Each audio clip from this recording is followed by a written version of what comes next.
and welcome to the Visionary VA podcast, the go-to show for ambitious virtual assistants who are ready to stop trading their time for money and start scaling their businesses into thriving agencies. I'm Holly Copsey, founder of the award-winning agency Virtually Priceless and the Visionary VA Circle community. Each week, I'm here to bring you actionable strategies, proven systems, and mindset shifts to help you transition from a solo VA to a visionary agency owner.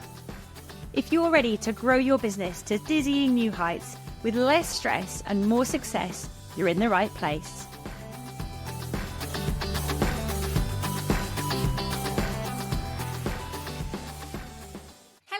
Welcome to the Visionary VA podcast. I am delighted to be joined today by the fabulous Kathy Soulsby.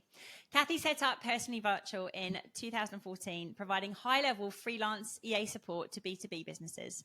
This is now a team of 30 plus VAs supporting one-man bands right up to some household names. Kathy has also authored 2 books about the VA industry, Virtually Painless, about going from PA to VA, and Outsource Everything But Your Brilliance. And she's host of a productivity podcast called Productivity Nerd. When she's not working, she can be found in a field with dogs, or her latest hobby, managing a hive of bees. Welcome, Kathy, and thank you so much for joining us. Oh, thank you so much for having me, Holly. It's gorgeous to be here.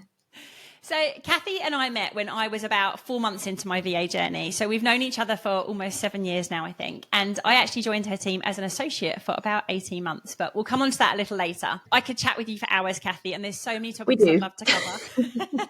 We do. So many topics I'd love to cover, but let's get stuck straight in. So if you could please share a bit of background on your career and how you came to set up your VA business.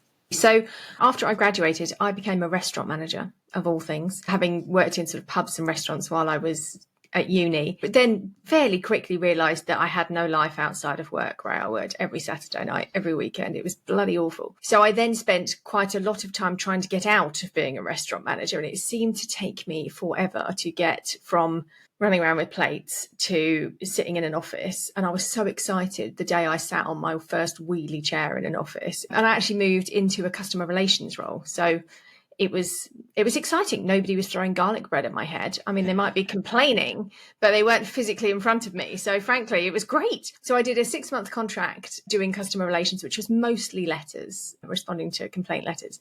And it was so long ago, it was mostly letters, not emails, believe it or not, hard copies in filing cabinets. And the contract, they left it really late to renew. They did eventually renew, but it was too late. I'd already got another job. So I worked in IT recruitment for a few years. And that was, again, sort of admin. I'd finished my work by, 11 o'clock most days. So I was desperate to find other things to do, fairly quickly moved on and became a PA with more or less no PA skills, really. I mean, I can't touch type. I'm sure nobody does these days, but, I can't audio type. Obviously, don't know shorthand because I'm not 105. But what I could do was organise stuff. And what I loved doing was organising stuff. So I fell into this PA role and absolutely loved it. And I worked so I'd done a bit of PA work in my sort of admin role, sort of supported the MD a bit. But yeah, I fell into a boutique consultancy, where I supported the 2 female founders and over time a couple of others in the business. And I just got to do everything, right? I went to Stockholm, I went to Glasgow, but all over the place doing PA stuff plus, bit of office management, bit of client management. And then when that business went quite spectacularly bust, I went to work for the old boss, because they'd kind of parted ways at this point. But consultancy was kind of my thing. I probably did that for 20 years, I think. And then when my sort of job after the company went bust was kind of a hybrid role, but it was home-based. When I saw that kind of I didn't want to move back into an office, and that was the way it was going. So I weirdly met a lady dog walking who was a VA, and I was kind of, I don't know what that is. What is that thing you do? And she told me all about it. I went, oh, exciting. And then I went out for a coffee with her and a few other fellow VAs, many of whom are still VAs and still kind of VA mates now. And I was just like, this is amazing. It's like a Thursday at 10 o'clock and people are drinking coffee and they're not living in a gutter. They're paying a mortgage, doing this thing. This is amazing. And I kind of didn't look back. So I started working in the margin. So I did evenings and weekends as an associate for the lovely lady I dog walked with at first. Was very strict about evenings and weekends. I even used to timesheet my days, if that makes sense. So I knew I wasn't taking the mick out of my bosses, as it were. Because I was home-based, I was a little bit paranoid about it. Yeah. I didn't want to blur the edges. And then about 6 months after that, I negotiated an exit with sort of one half of my employed role. And then a few months after that, I was made redundant from the other half of my PA role. So yeah, I became fully freelance. And I really thought it was just going to be me supporting a handful of one-man band consultants. That's kind of what I foresaw. So at what point did you transition then after setting up as a solo VA to taking on your first associate, and how quickly did you then build your team? So I think it was about 2017 when I took on my first associate, but it was very much a one-off, and it was a real random.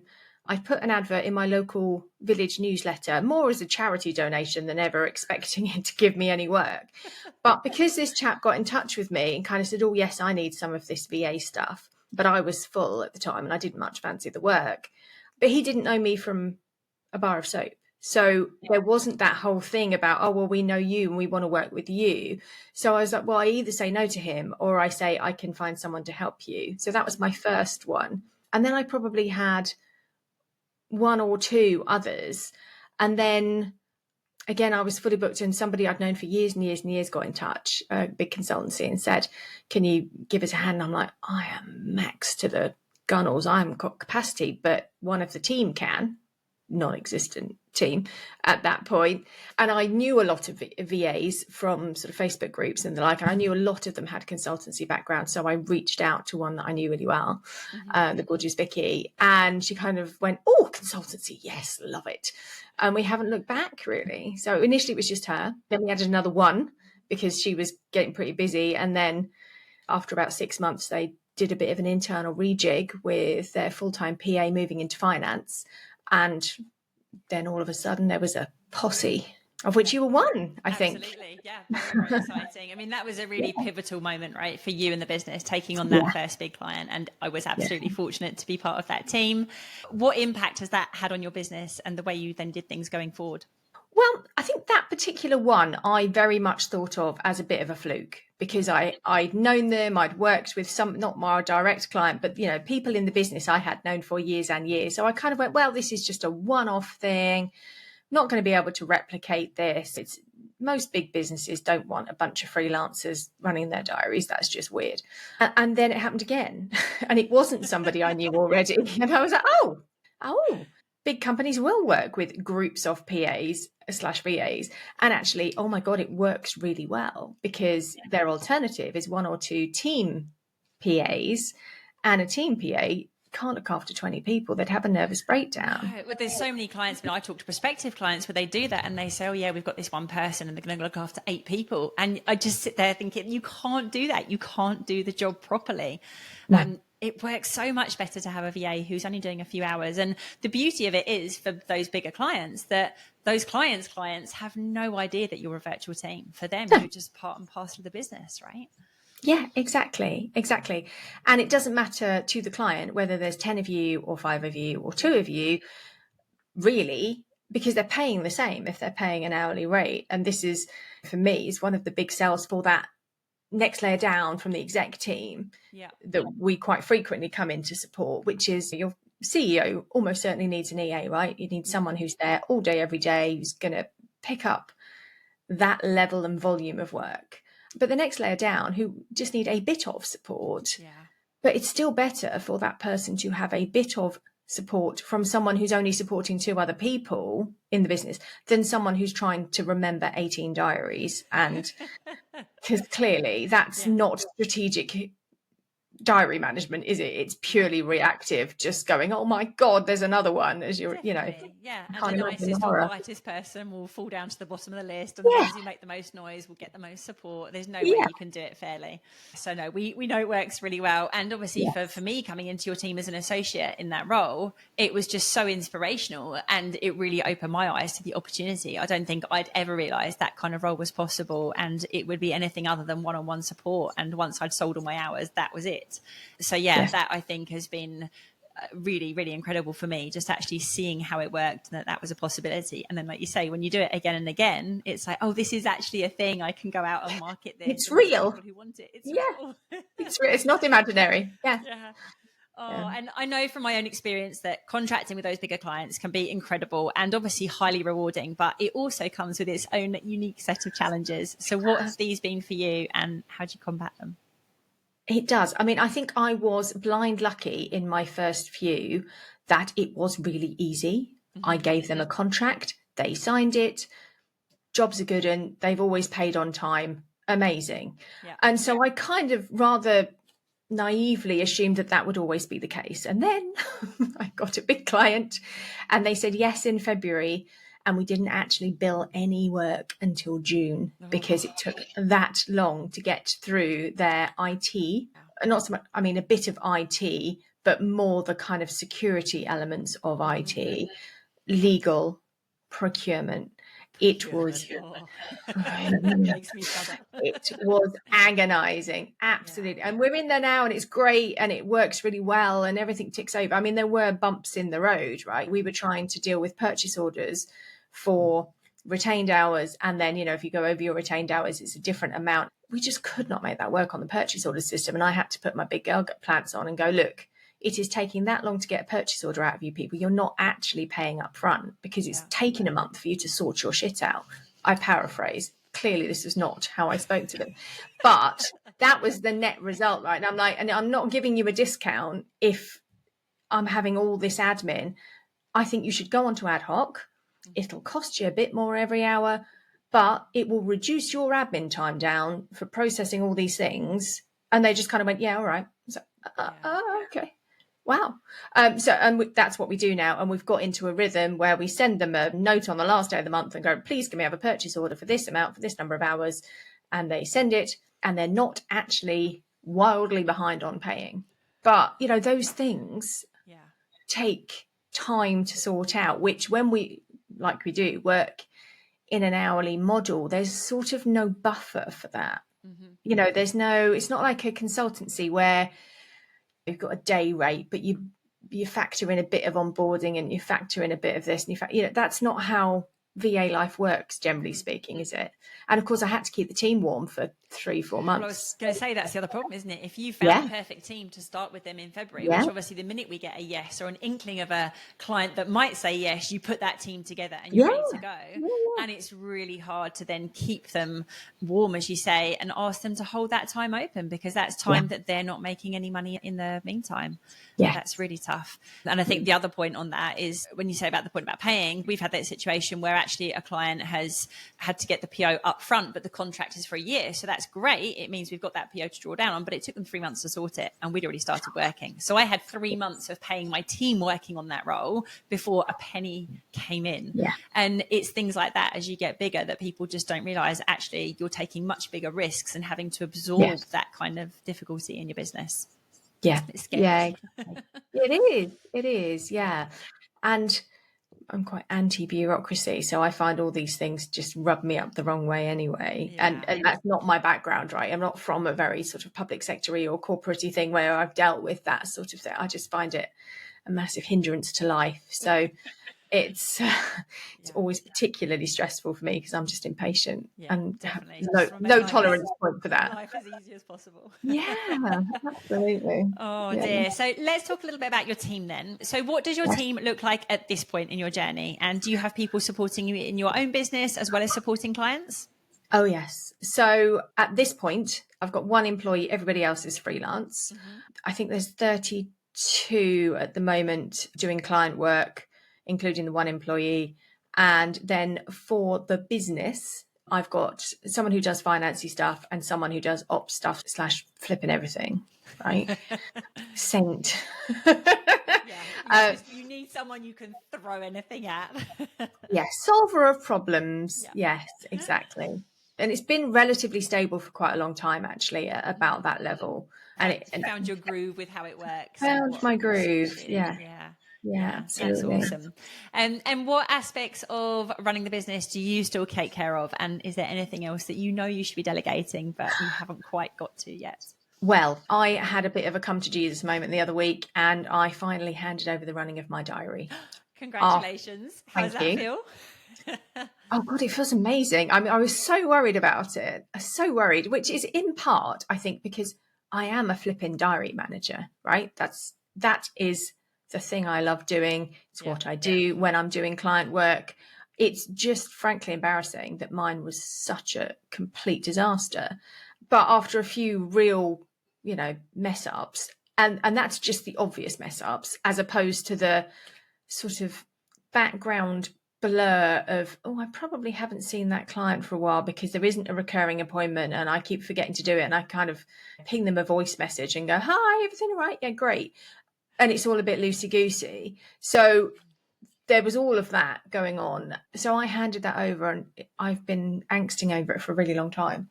And also saying on my own podcast, oh my God, my diary's a disaster. It's so embarrassing for like 3 months. And given that it's a podcast about productivity. And also our strapline is outsource everything but your brilliance. Mm-hmm. Now, you could absolutely argue that diary is my flipping brilliance. That's what I should be good at.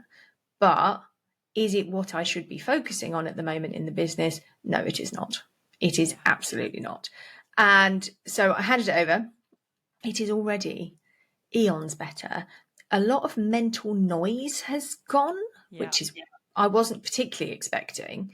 I mean, I would have said I didn't dedicate enough time to managing my diary, which was the problem, because actually if I'd have treated it like a client diary and actually looked at the thing instead of winging it constantly, it would have been better. But actually I am much more focused about what I should be doing now, because I'm actively working through it with somebody else and going, right, okay, you've got that coming up in 3 weeks. Do you need to prep that? And just having that other person to sense check, right, okay, well, there's 2 hours there. What do you need to get done? What's coming up? It gives you some accountability as well, doesn't it? Because if they're putting that stuff in, they know you're supposed to be doing it. And then the next day you're kind of, feeling a bit embarrassed that you haven't got the thing done and you just got distracted on YouTube or whatever. It's, I think it can be really good for making you actually stay accountable and get the thing done that you commit to doing. Yes. So I don't think at this stage there is much else I can hand over. And realistically, my job is basically sales at the moment. Networking, marketing, sales. That is what I need to be spending my time on at this moment in my business. That will change. When you go through seasons, it's like, right, we need clients in. Oh gosh, we need people in. And then all of a sudden it'll move to something else. And there's the inevitable pile of stuff that comes with a bigger business, like Cyber Essentials renewal for us is 2 weeks' time. So I'm spending quite a lot of time doing that, which makes me really unhappy. And so it's that kind of thing. So you mentioned networking there, and I know you're a prolific networker and you dedicate a lot of time to attending networking events. How would you say this has helped you grow your business, and why do you think it's so important?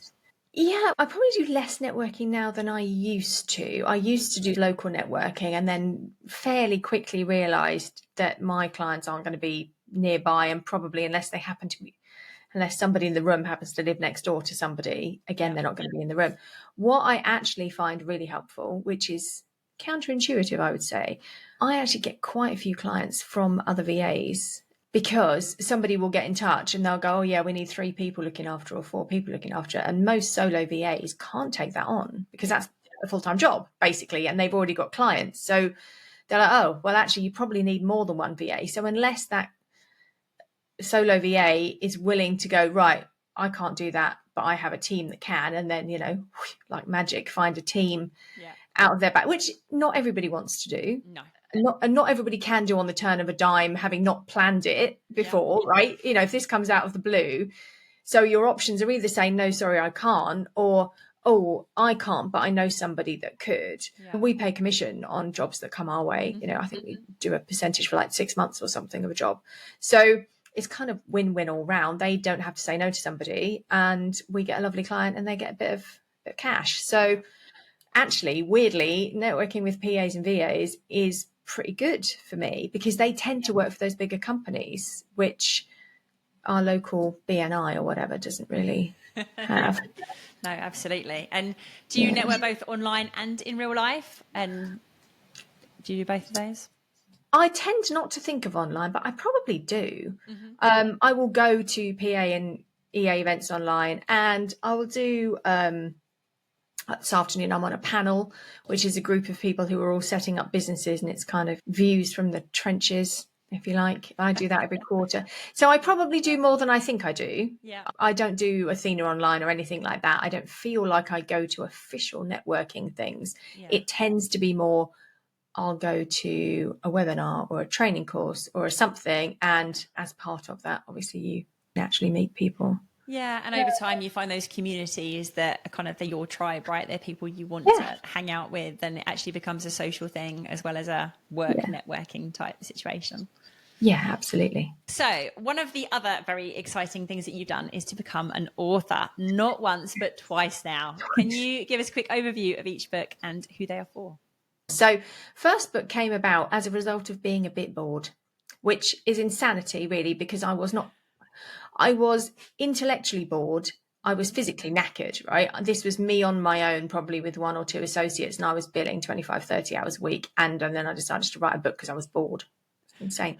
But I think what I found was, as a freelancer, I wasn't necessarily having the variety of work or the interesting kind of work that I had as an employee, because my role was very much VA or PA plus. I had all sorts of stuff going on, everything from cleaning the fish tank to doing the health and safety to everything. And actually, a lot of my initial VA work was pretty mundane. So I was a bit unstimulated, if you like. And I had a day's coaching session. I was talking about this blog I've been writing in my spare time about what it's like being a VA. And somehow that ended up morphing into a book, which is called Virtually Painless. And it is literally about what to expect when you go from being an employed PA to being a VA. Everything from networking and wearing the wrong shoes and bleeding out of the back of your shoes for 3 hours in the middle of Farringdon to AML and why you need to think about it. Because all of those things I kind of learned on the hoof badly. And I didn't do any VA training, which in retrospect, I should have. Yeah. But I did have some mates who were VAs and kind of learnt from them and, had somebody to ring and go, I don't know, what is this thing? Or how does this work? I don't know. I don't understand. So, I was very lucky in that I had a couple of those people to pick ideas. Yeah. Well, that was, I think, 2017 I wrote that one. It's doing really well, actually. People still weirdly kind of message me and go, I've just read your book. And I'm like, oh. And then I go, oh, that book as opposed to the new book. Okay, good. Well, I certainly read it when I started out and I thought it was absolutely brilliant. And it's hilarious as well because you've got a great sense of humor. But I think it's also a great reality check. And I think you don't sugarcoat things. I think you're quite good at sharing the warts and all, kind of the real life shitty situations, the good and the bad and the ugly, which I think is just so important. And I think helping people to go into it with their eyes wide open is just really vital. And people have got a much better chance of success if they know truly what to expect. And actually, if you can be entertained along the way, it's just a great fun read and super helpful. Yeah. Oh, good. Yeah. And I did want it to be a reality check because I mean, possibly less now, but you still see these Daily Mail articles with earn six-figure sums by 3 hours a week. 3 hours a week. And all these sort of coaches who can sell you a course to make you a millionaire overnight. And what they do to make themselves a millionaire is sell unsuspecting people courses. Yeah. I mean, don't get me wrong. There are some amazing VA trainers out there, right, doing superb work. And I didn't want to step on their toes by making it a how-to guide. But for me, it was quite important that people who are thinking, it was more for people who are thinking about it than people who are doing it, I would say. Because actually, I was about as close in my role to being a VA as you could be, I thought, because I had two different bosses with two different companies. So I had to juggle, and one was kind of a pain in the bum and would kind of tut if I went over to the other ones for a board meeting or whatever. And I'm like, well, I work for both of you. You don't have me all day, every day, because that's not how this works, right? And I was home based most of the time with odd trips into London or to my boss's house for a board meeting. So I was kind of as close to being a VA as I thought you could probably be without being one. And the reality of being a VA still hit me in the face like a big brick. I was like, oh God, I did not see this coming. You've got to find your own work. If your laptop breaks, it's down to you to fix it, or you can't earn any money, right? And your clients are going, where's that thing? And I'm like, oh my God, my puppy dropped the bloody laptop on the floor and it's not working. And the IT people, are kind of, oh, can you bring it in Wednesday? And I'm like, no, now this very minute, I've got a PowerPoint to do. So all those things, you just kind of, when you've been employed before, you just don't know the reality of what it's going to be like. So for me, it was a bit of that. It's like, what is it going to feel like when you've got no work and you've got to force yourself to get to your desk and do some prospecting? Yeah. Pretty crap. But you've got to find ways to motivate yourself to do it. And actually, if you're not the kind of person that can do it without somebody standing over you with a big stick going, right, you need to do 4 hours on LinkedIn. Yeah. It's not going to be for you. You're going to hate it. Life for you. No, exactly. So yeah, that was kind of the first one. And then the second one, which I probably should have written about 2019, 2020, but because the idea had been brewing that long, but A, I was really bloody tired. And B, I was going to write it with Annabelle Kay, who does a lot of legal stuff in the VA industry. And we kind of agreed to co-write it, but then GDPR happened and then COVID happened and then everything happened. So we just kind of never managed to quite get ourselves sorted. And then eventually I just went, I'm going to do it. I'm just going to do it. And Annabelle, can you do a chapter? Because like clearly pinning the two of us and our crazy schedules together is just going to never work, right? So I will do the bulk of it. But when it comes to the technical, legal, financial side, that's not my bag. I want an expert doing that bit. And this one was much better on the old SEO front because I was very stupid on the first one. So this one is actually called How to Work with a Virtual Assistant. Outsource everything but your brilliance. And it's really designed for business owners or people in bigger businesses who don't know what a VA is and kind of go, how does that work? So to a certain extent, it's how to work with an assistant, but it's sort of narrowed down in the, well, what's a VA? How does it work? I don't get it. And it'll take you through the process of, well, is it actually, A, do you need any support? Because people in their heads will go, oh my God, I'm so busy, I'm too tired. And then they look at the list of tasks and actually they can only hand over 3 expense receipts and 1 flight a year. That's not a job for anybody. So first, do you actually have the work to hand out? Second, is it a VA? Is it a PA? Or is it something else? Because I remember I did go to an actual networking thing and this guy was, oh, I've got a VA. Yeah, she's not very good. And I went, oh, sorry to hear that. What does she do? And he said, oh, well, she writes my blogs. And I was like, okay, what do you do? And he said, oh, I'm a financial advisor. And I'm like, okay, so you've got a VA writing blogs about quite a complex and extraordinarily dull industry. Pay a copywriter, you tight bastard. Absolutely. Right? Of course she's going to write shit blogs. She's a VA. She's not a copywriter.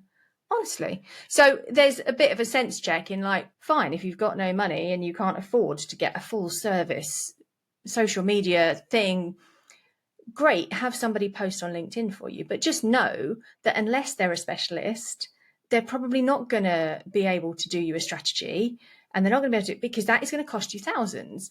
And for 30 quid an hour, you get what you pay for. Yes, you may get an amazing VA who can write fabulous copy about financial services and not make it sound really boring. Good.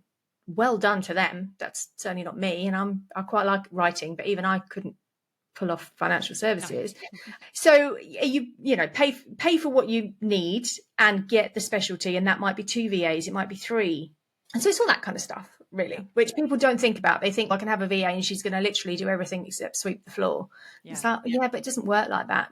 Your 8th diary VA probably not going to be that fussed about sorting out your kids' school uniform and booking your car in for a service and doing your Keep newsletter.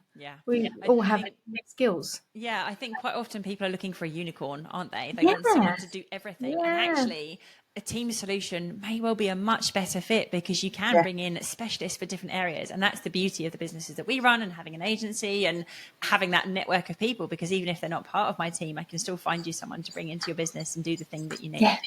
I know you've written it obviously from the client angle, but it is also a fabulous read for other VAs, because for people who want to understand what it is they should be communicating to their clients and the value of what we do and the different way of doing things, I think it's still a really informative read. So I definitely recommend it to anyone, client-wise or VA-wise. I think it's brilliant. I mean, what was the process like for penning the books, and like how on earth did you manage to carve out the time? Because I'm sure it's a huge time commitment. It really was. So the first one was probably harder because I was just billing so many more hours. And I did this brilliant thing with a lady called Alison Jones called the 10-day book proposal challenge, which I did twice, actually, did for both books. And it's literally, I think it's an hour a day you commit, or it might even be half an hour a day for 2 weeks. So like 5 days, then 5 days, to pull together a book proposal. And she takes you through this process. It's brilliant. And I kind of went, well, I've managed to commit to do this thing, and I found time every single day, right, in my life. And yes, some of that was a bit of catch up at weekends, but I've managed to do that every day for 2 weeks. So clearly the time is there. I just need to prioritize it. So I used to get to my desk at 8 and I would try and do an hour on the book before I touched anything else. So that was the first one. And basically I just gave myself a deadline and I worked back from that deadline. And every week I committed to writing one chapter and editing the previous one, if that makes sense. That was my process. And it got done. I was the big bad wolf to myself and went, it's Sunday night. Where's your chapter? And I'm like, oh, God, okay. I am the worst boss I've ever had, just so you know, because I knew that if I just let that mental trick slip of this imaginary deadline, because it was imaginary, right? No one was standing over my head making me do it.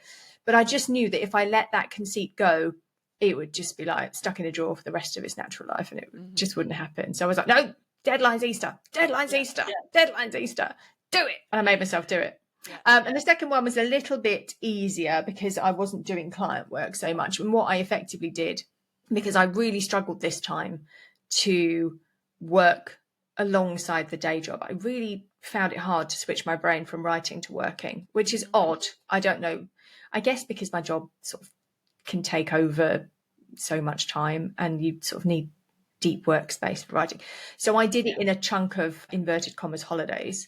So as far as the team were aware, I was on holiday. And in some cases, I literally booked an Airbnb, took the dogs and locked myself away for like a week at a stretch to do a particular version. And that worked pretty well. I started it on holiday with a friend who said, oh, should we do a writing week? And I'm like, yes, amazing. So I sat there and I wrote and she sort of shuffled Post-it notes around. She went, oh, this is my idea. I don't think I've really written anything. I was like, oh, I think I've started a book. It's great. But it did come about. I was having a conversation with my coach and kind of talking about for the year. And again, it came up as a bit of a, what are you doing? I was like, oh, I don't know. Because the beautiful thing about writing a book is it's a bit like having a podcast. It's content. Effectively, I can snippet bits of the book, gives you something to share. I entered it in a business book awards thingamajiggy. It's all about finding things to talk about that make you stand out from the crowd.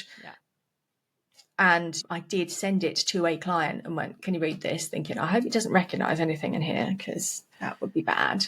And he didn't, and he loved it, and he wrote me an amazing review, as did another one. I'm like, oh my God, good. But yeah, was a bit of a squeaky bum moment. Like, have all names been changed to protect the innocent? Yes, I think they have. But it's great. I mean, I only have adorable clients. That's kind of how it works. So yeah, it's worked well. I am not sure there's a third one in me ever, if I'm honest. Still quite tired. So it's not been enough time. No. Give it time. We'll see.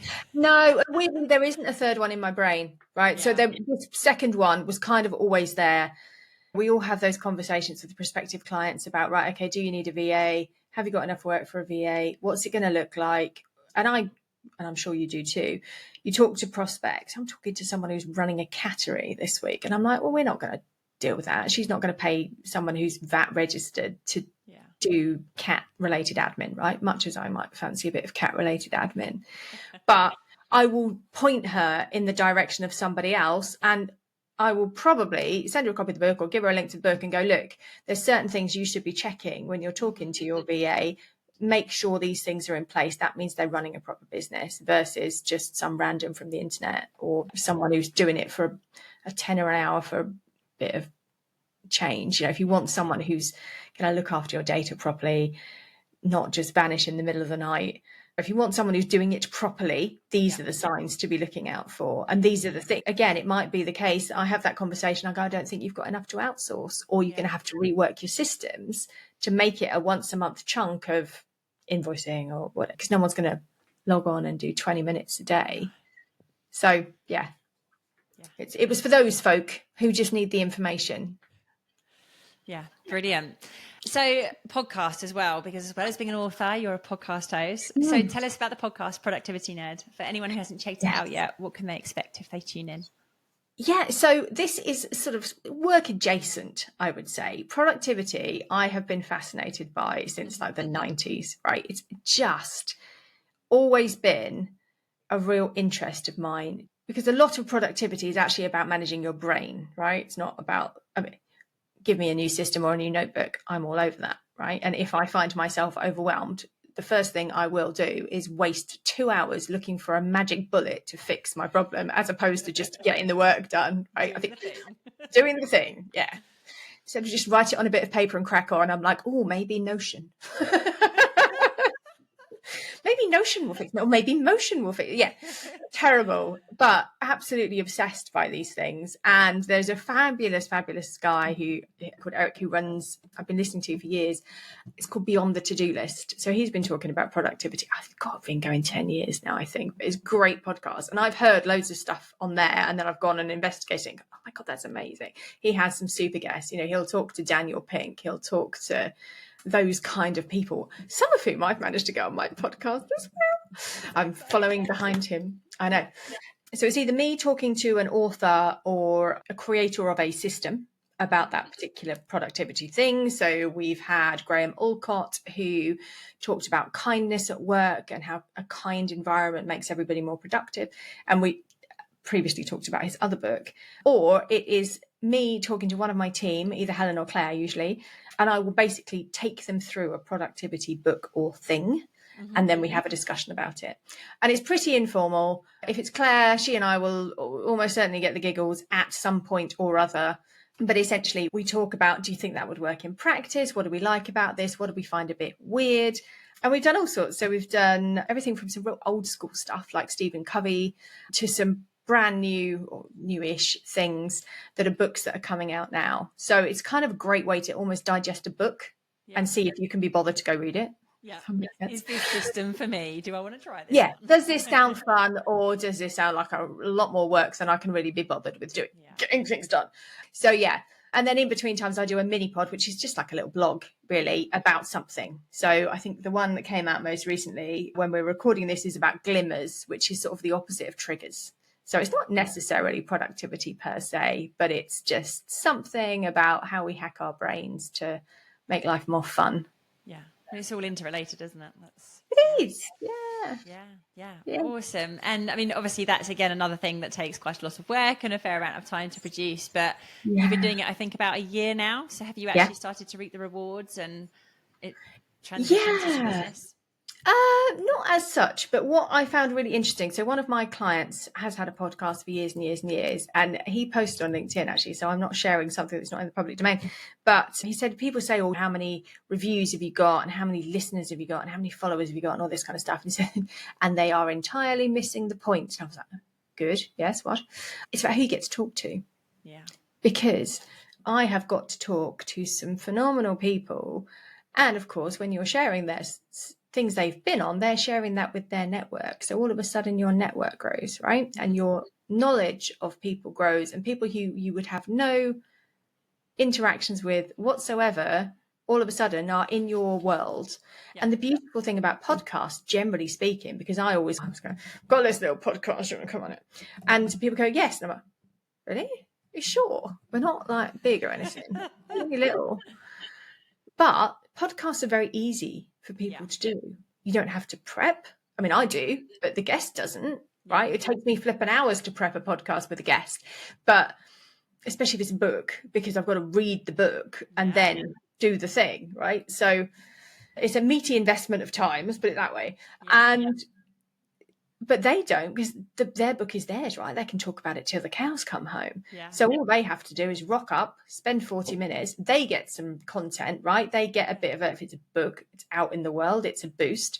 Yeah. I mean, one guy, Prasant Nair, who is literally my productivity hero. And I honestly I have had many fangirl moments, and it's actually embarrassing. Embarrassing. But, he sends me emails and I'm like, and not like the ones you sign up for. He actually sends me personal emails, and he's been on the podcast once and he's coming on again. And he literally goes, oh, that thing's coming out in July. I'll take you through it if you want. Do you have a one-to-one? And I'm like, oh, yes. I mean, he's like, it's for me, it's a little bit like Brad Pitt just popping in your inbox going, I've got a new film out. Do you want me to tell you about it? Just you and me. One-to-one. And I'm like, Yeah. It comes back to that networking and community, doesn't it? That's what it's all about. It's all about Yeah. who you're connected to and the people that you reach. And yeah, it's not just about what you're personally going to gain from it. It's just about connecting and having conversations with people. I say that the numbers, certainly for this podcast, it takes a long time to build up, and there's certainly nothing to particularly go raving about at the moment. But actually being at events and having someone coming up and going, I listened to every episode. I love that thing. This has really helped me. It's such a nice feeling to know that you've actually made a difference to someone and had a bit of an impact, and that you're hitting people's worlds that you don't even know about. It's quite a cool feeling. Yeah, and you don't see that in the stats. And occasionally somebody will message me and they go, oh my God, I love your podcast. It's got me through so many gym sessions. And I'm like, oh, that's so nice. Yeah, because you don't know really who's listening to it. So it is that. It's out there. And for me, it's just a subject I'm absolutely passionate about. And it does interlink with work, right? And there will be conversations, because clearly one of the most productive things you can do is outsource things. So it's a sort of inevitable conversation. But, that isn't available to everybody. And even you can outsource everything and still be really ineffective if you don't have good systems in place. And the whole point of everything really is to be more productive so that you can spend more time doing other stuff. Right. The whole point isn't to fit more work in so we can work harder and harder and harder and then we die. The point is, the more efficient you can be, the quicker you can knock off and go and walk the dogs or ride the horse or see the bees or whatever it is you're going to do. And achieve more. Exactly. So let's sort of move towards wrapping up now. But I know you've been running your business for over 10 years. So what have been the highs and lows during that time for you? I think the highs is always even still winning a new client, which is very quickly followed by the absolute new client horrors, which oh God. I literally have on my task list, celebrate the win before you freak out. Like, because there'll be a day and I'm like, yes, oh my God, that's so exciting. And then immediately I'm into, we've got to do it. I've got to resource it. Oh my God, that person hasn't replied to that email. It's been 3 hours. Are they going to flake out on me? It is just so stressful. So yeah, every new win pretty much. Weirdly, one of my favorite days was firing a client. And 2 of my favorite days have been firing clients in the early days when they were not a good fit. There have been dances done to sort of celebrate getting shot of bad clients. I mean, touch wood, haven't had one for 8 years, because I'm much better at seeing the red flags before they appear. I was chatting to a fellow VA at a conference actually, and she was telling me about this email she'd had from a prospect, and I'm like, oh, that's not red flags, that's bunting. Run. Don't walk, run. This woman was a lunatic. And yes, and she gracefully declined. But it was all a bit odd. So yeah, I'm much better at kind of going, we're not the right fit for you. I will cheerfully help you find someone who's a better fit. And I think karma pays quite well. And if you help people out, they will eventually help you out. So I think that's kind of good days. Bad days, COVID was bad. Like the initial bit of COVID was really bad. We work for some pretty big companies who are very astute and immediately went into cost-cutting mode. So we are a very easy resource to get shot of or reduce or whatever. So we are always at risk when the economy wobbles in that respect. Like they get us back. And I think that there's definitely something about actually we're less risky than a full-timer. But when something like that out of the blue happens, it's right, okay, support's got to go. Yeah. And that's not personal, it's just business, right? But it still really hurts. Yeah, it really hurts. And, I'm all about the team. I have an amazing team. And I just remember having a day where every time I picked the phone up, I knew it was going to be another client flaking out. And then I was going to have to ring my team and go, I'm really sorry. I just felt like, and bless one of my team who I had to ring and have this exact conversation with and go, I'm really sorry they're pulling it. And presumably they were getting the same phone calls from their other clients as well, quite possibly, right? Yeah. Sent me flowers. And I'm like, why are you sending me flowers? And she just went, because it's been amazing and I've really loved it. And I was like, oh, that's really nice. But, those phone calls are horrible, right? You don't want. I mean, I know it's business and technically all of my team are suppliers, but they are also humans and friends, and you feel responsibility towards them, right? Definitely. Yeah, no, I completely agree with that.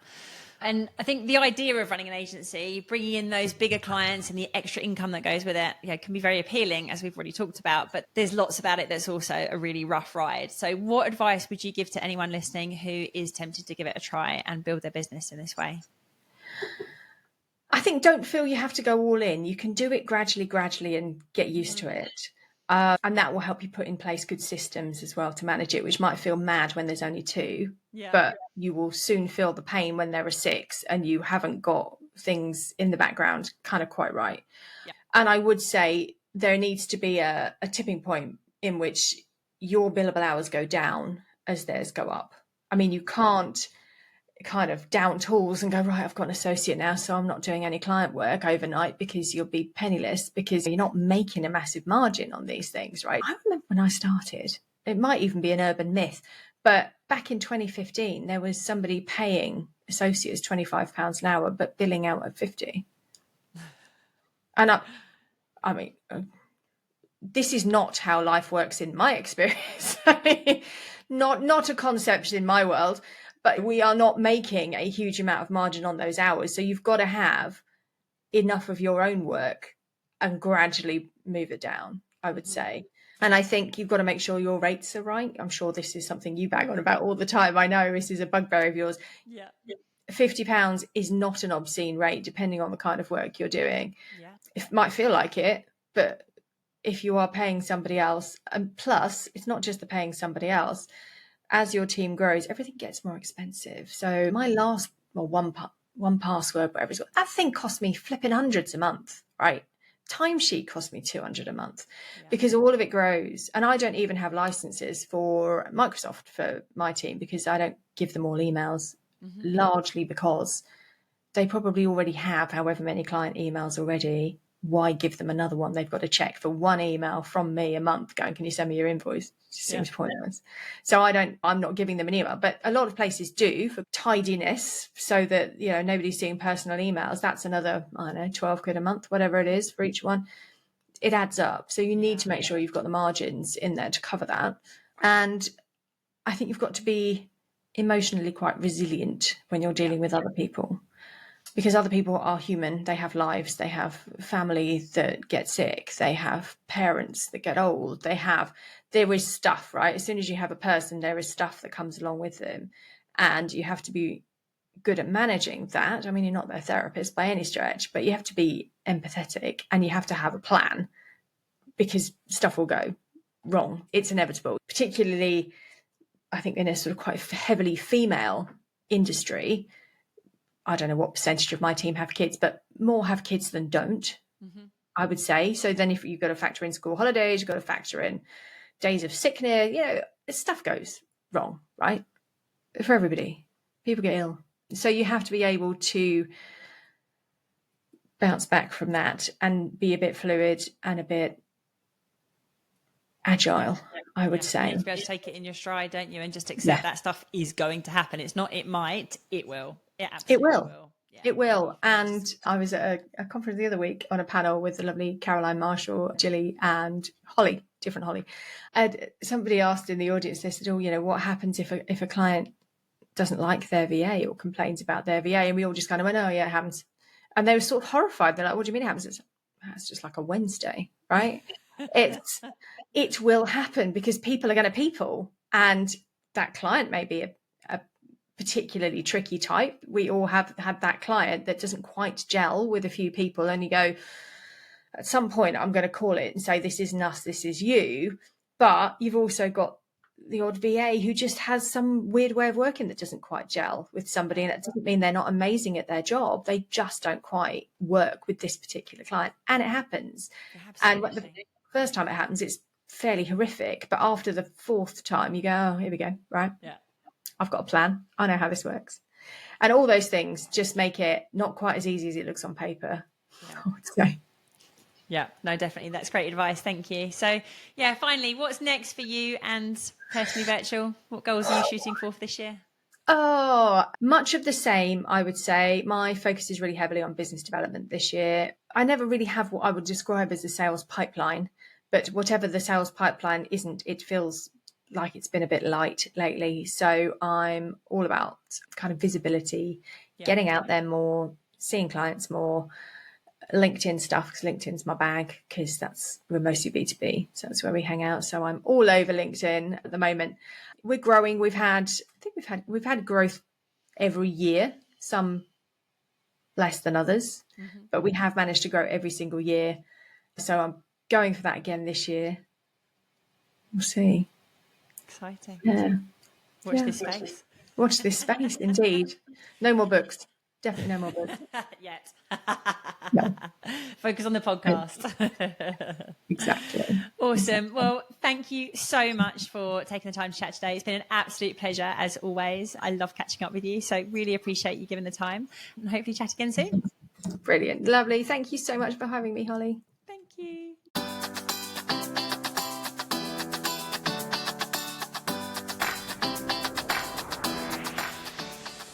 Thanks for tuning in to this week's episode of the Visionary VA podcast. I hope you're walking away with fresh ideas and inspiration to scale your VA business. Don't forget to check out our free mini course on building solid business foundations, perfect for setting your VA agency up for success without the overwhelm. You'll find the link in the show notes. If you enjoyed the show, please don't forget to subscribe, like, and leave a review. See you next week.